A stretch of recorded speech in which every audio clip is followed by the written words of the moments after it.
Hi guys and girls, today we will take a look into Cooler Master's StreamEnjin app.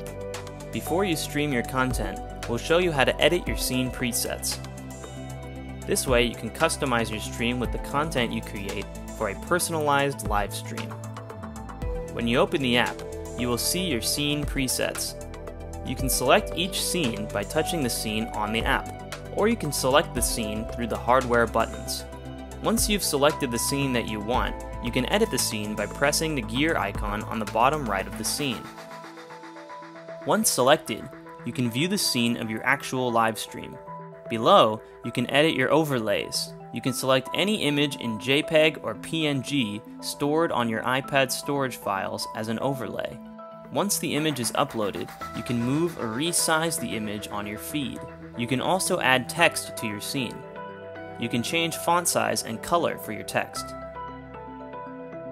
Below you will see your two input sources. You can select to use either source for the scene, or you can also select split screen or picture-in-picture. You can select these options on the right under Layout. You can move the slider to adjust split screen sizes.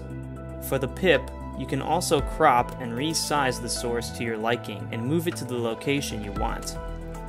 Once you're all done with your editing, hit the Apply button to update your new scene settings. You can always go back in and edit it again if you want to.